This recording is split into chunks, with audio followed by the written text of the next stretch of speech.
just a quick one to correct something that Shane said. That Shane said that we don't have GM foods in this country, and I'm very sorry to say that we do have. If you drink milk that's not organic, you're probably drinking milk that's come from cows that have been fed GM maize.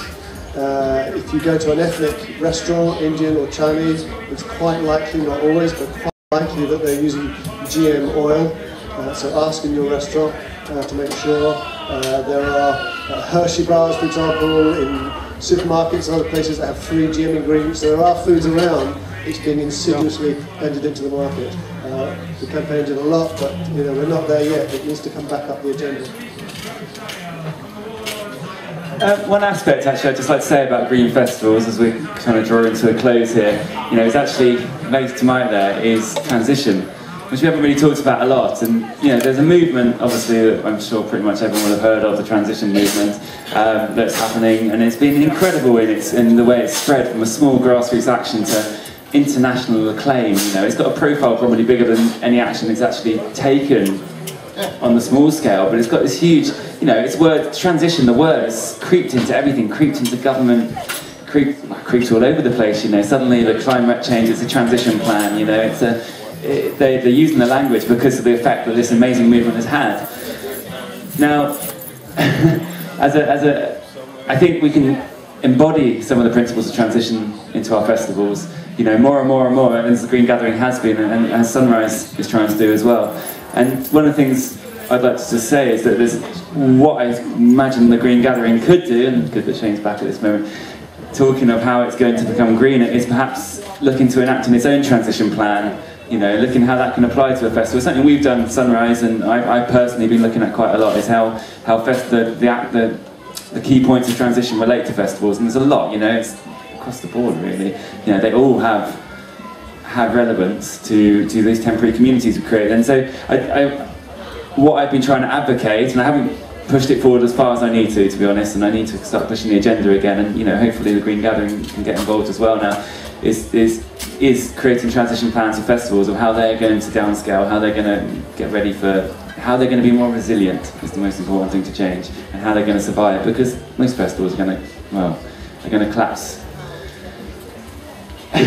prior to civilization, if that's the way civilization's going. Yeah, so just that really. I think it'd be really good for us to create transition plans for our events.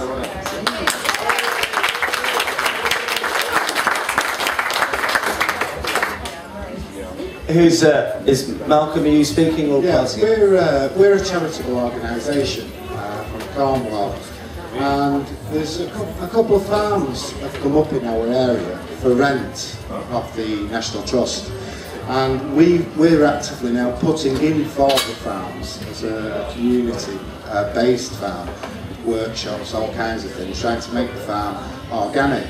Would this not be a good way for the Green Gathering to go forward, instead of just getting a little site, to actually put forward as a charity and to rent a large, or a decent sized farm where it could put its own events on as a charitable organisation and work that farm?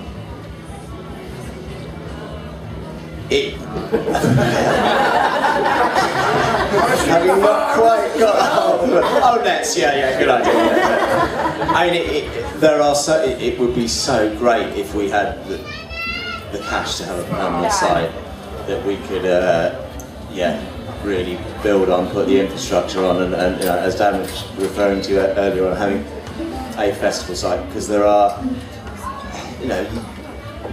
it would make so much more sense in many ways. Whether it would still retain the magic, whether it could be a magic enough place, and also whether we could get the huge amount of money needed to do the all-round annual rent. But with the small holding movement that's growing, that may be a possibility. It's certainly worth looking into. We're working with Cornwall Neighbourhoods for Change, and they've been looking really closely into the grant situation that would be available if a charitable organisation was to rent a farm. Well, maybe we could talk about it afterwards.